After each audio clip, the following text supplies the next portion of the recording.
정현님 자기소개 부탁드리겠습니다. 네, 안녕하세요. 저는 한국장애인개발원 소통홍보팀에서 인턴으로 일하고 있는 지 딱 한 달 됐고, 또 유튜브 아보피치를 발달장애가 있는 동생과 함께 운영하고 있습니다. 네, 지현님 자기소개 부탁드릴게요. 안녕하세요. 저는 발달장애 스파너 오정입니다. 반갑습니다. 정현님은 요즘 어떻게 지내고 있어요? 저는 딱 입사한 지 한 달이 돼가지고 이제 일에도 거의 적응을 다 했고, 또 주말에는 최대한 제 동생 지연이랑 같이 이제 뭐 유튜브를 찍는다던가 해서 유튜브도 좀 꾸준히 올리려고 노력하고 있고, 최근에 저희가 가요제 나가려고 준비하고 있어요. 장애인과 비장애인이 같이 나가는 이음 가요제라고, 거기 나가려고 또 지연이랑 막 연습실까지 빌려서 또 연습하고 있고 그렇게 보내고 있습니다. 우리 지현님은 요즘 뭘 하느라 바쁘게 지내고 있어요? 처음에 요즘 서울기독대학교에서 성악이랑 피아노 수업 받고 레슨을 받고 요즘 모델 워킹 수업을 해요. 모델 활동은 어떻게 시작하게 된 거예요?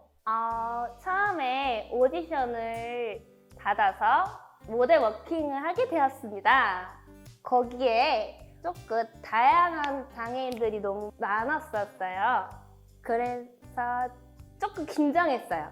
너무 어색했는데 그래 이건 꼭 해야겠다 생각을 다짐하고 갔는데 10월 달에 모델 쇼가 있으니까 그래서 앞으로 더 해야겠다 생각이 들었습니다. 대회를 앞두고 있구나. 네, 7월 8일이에요. 7월 8일. 쇼가. 네. 네. 지현님 취미 궁금해요. 저는 음악을 좋아해서 음악 듣는 것도 좋아하고 언니랑 같이 유튜브 찍어가면서 산책하는 거, 가족과 여행하는 거, 드라마, 영화나 그 감상하는 거 이런 걸 좋아해요. 인생 드라마 있어요? 네, 우리들의 플루스 그게 너무 인상 깊어요. 어떤 점이 인상 깊어요? 우리들의 블루스? 배우인데 김우빈이라는 분이 한지미라는 배우가 있는데 서로 사랑해요. 근데 쌍둥이에요. 하나가 단중군이고 거기에 김우비 배우가 아니 뭐 어때서 한 식으로 난 끝까지 헤어지지 않겠어 이런 거 있잖아요. 어색해도 해보는 거지 뭐 하면서 손잡고 가요. 이 모습이 너무 멋있었어요. 지현님 이상형은 그러면 김우빈 배우? 아니고요. 제 이상형은 남자 같은 이따 키 큰 사람이고 또 178 정도 된 사람이고 삼각뿔 없고 약간 코트 있는 남자? 오, 남주형이네? 지현님이 178이니까 눈높이가 맞아야 된다는 얘기구나. 소통을 좋아해요. 소통을 맞는 남자. 같이 비슷한 남자를 좋아해요. 지현님은 나 이런 사람 좋아해봤어, 이런 거 뭐 첫사랑이나 이런 거 얘기해 줄 수 있어요? 짝사랑했었어요. 그 사람이 좀 속 좁아요. 그래서 나한테 함부로 나쁜 말도 하고 나한테 욕하고 저 지금 첫사랑 물어본 거였어요? 네! 네. 그렇게 했었는데 전 사랑하는데 그 사람은 시루트로 계속 나쁜 말을 써요. 근데 너무 속상했었어요.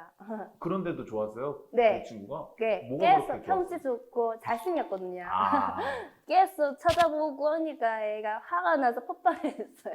근데 저도 좀 이렇게 다녀보니까 네. 첫사랑은 내 이상형이랑 좀 다르게 많이 되는 경우들도 많더라고요. 장애인개발원에서 지금 근무 중인데 원래 장애에 대해서 되게 관심이 많고 장애를 가지고 뭔가 일해봐야겠다 생각을 했었어요? 장애에 대해서 본격적으로 진짜 관심을 갖게 된 거는 유튜브를 딱 시작하게 된 2년 전인 것 같아요. 코로나가 시작되면서 동생이랑 집에 같이 있는 날이 정말 많아지다 보니까 동생에 대해서 더 집중하게 되고, 그러다 보니까 지연이의 장애에 관심을 가게 되고 해서 이제 이걸 유튜브에 같이 해보자 해가지고 사람들 반응도 좋고 해서 장애에 대해서 완전 저의 약간 견문이 트인 것 같아요. 지금은 이렇게 장애에 대해서 이제 많이 공부도 하시고 알아가고 계신데 어린 시절에 정현님에게 장애는 좀 어떤 의미였는지. 어린 시절의 장애란 솔직히 말하면 저는 학창 시절에 되게 부끄러워했었어요. 부모님께서 장애에 대해서 적극적인 태도가 아니셨고, 지연이랑 어디 같이 나가고 뭐 지인분들 뵈러 가면 저한테도 설명을 어떻게 해주셨냐면, 지연이가 장애가 있다, 지적 장애가 있다라고 설명을 해주신 게 아니라 사회성이 좀 부족하다. 그래서 너가 어디 가서 동생을 소개할 때도 사회성 좀 부족해서 그래요, 약간 순수하다 이런 식으로 얘기를 하라고 하셨던 게 아직 기억에 남아요. 전 당연히 그런 부모님의 태도를 보고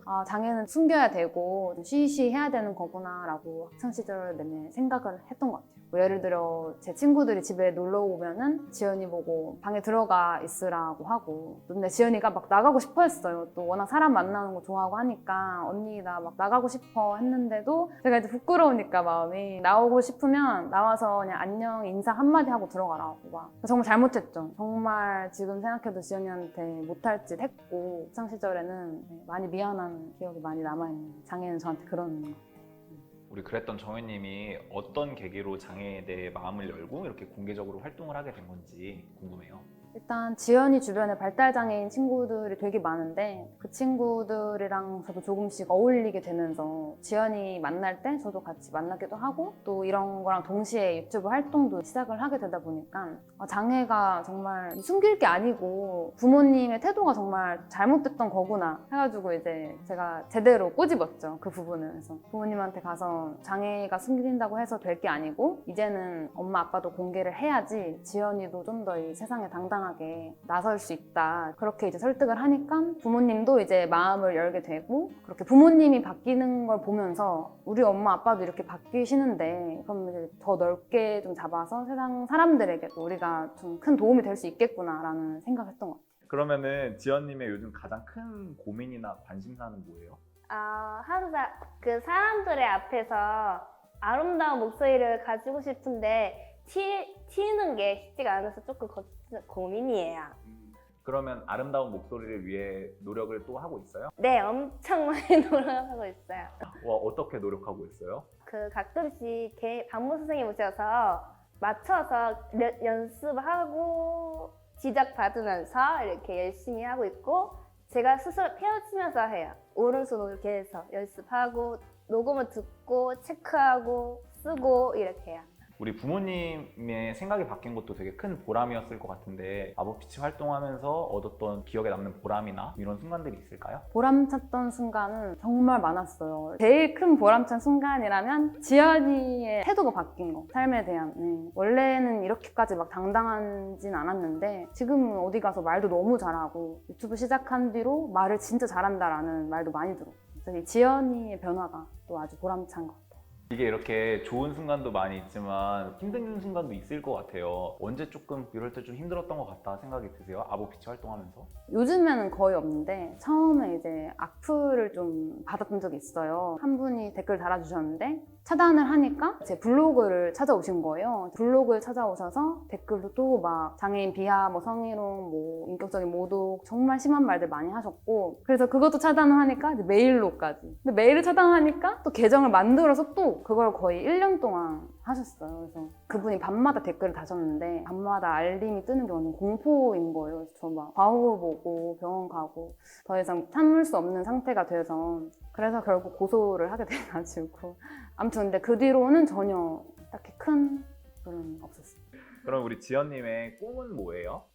저는 많은 사람들 앞에서 조수미 소프라노처럼 장애인, 발달장애인도 할 수 있다는 거 보여주고 싶어요. 되게 벌써 몇백 명 앞에서 무대막 네. 노래도 하고 그랬었잖아요. 네, 맞아요. 멋있게 봤었어요. 좋아요. 그러면 그런 거 말고 또 노래 말고 또 꿈도 있어요? 나 이런 것도 하고 싶다. 장애인도 당당하게 장애 인식 개선을 해서 그 응원과 이렇게 자신감을 주고 싶어요. 우리 정현님의 꿈도 궁금해요. 제 꿈이라고 하기에 정말 거창한 목표인데, 뭐 지금도 이제 발달장애인을 위한 시설이나 기관, 뭐 센터가 되게 많은데, 제가 생각했을 때는 좀 자폐성 장애인 분들을 위한 그런, 그분들에게 좀 초점이 맞춰진 그런 서비스가 많다고 생각하거든요. 근데 이제 지연이 같이 한 지적장애 이제 급소제로 얘기를 해보자면 한 3급, 2급 정도 되시는 분들의 입장에서 봤을 때 질리거든요. 이분들은 정말 비장애인처럼 밖에 놀러 가고, 예를 들면 뭐 클럽도 가고 노래방도 좀 자유롭게 가고 이성도 만나고 싶고 그런 욕구가 큰데, 이제 그런 걸 다 충족시켜주지 못하고 그런 센터가 딱히 없다고 저는 생각이 돼서, 이런 분들을 위한 발달장애인 오락센터 같이, 그래서 안에서 발달장애인 분들끼리 뭐 미팅도 할 수 있게 하고, 뭐 소개팅도 그렇고 편하게 즐길 수 있는 노래방이라든지 클럽이라든지 그런 약간 유흥과 관련된 그런 게 있는 센터를 만드는 게 아주 큰 목표입니다. 사회에서 흔히 생각하는 발달장애 모습과 정현님이 만나온 발달장애의 모습이 좀 다른 것도 같아서, 혹시 다르다면 어떻게 좀 다른지? 아무래도 사회에서 발달장애인 생각할 때는 수동적인 존재라고 살짝 생각하는 것 같아요. 자기 의사를 잘 표현할 수 없다고 생각해서 다 챙겨줘야 되고 소통하기 힘들다. 특히 자폐장애인분들 같은 경우는 그렇게 생각하는 시선이 좀 큰 것 같은데, 제가 지연이 주변 친구들이랑 만나고 했을 때에는 소통하기 전혀 어렵지 않다. 이 소통이라는 게 굳이 말로만 하지 않고 뭐 손짓이라든지 뭐 표정이라든지 태도라든지 이런 걸로 충분히 소통이 가능하거든요. 저는 이걸 이제 장애인 시설에서 실습을 하면서 배우게 돼가지고, 또 발달장애인들은 굉장히 능동적인 존재다. 이걸 좀 많이 배우게 된 것 같아요. 네, 그럼 정현님께 당장 만나 공식 질문 드려볼게요. 정현님에게 장애란? 제게 장애란 징검다리 같아요. 지연이와 저의 관계를 더 좀 빠르게 이어줄 수 있고, 또 되게 징검다리 건널 때 조심조심 건너야 되잖아요. 항상 너무 편한 사이이지만 하나의 존재로서 제가 존중해주고 지연이와 저의 약간 세상을 이어주는 그런 징검다리 같습니다. 우리 지연님에게 장애란? 장애란 배가 아니다. 장애인도 할 수 있다. 이런 거.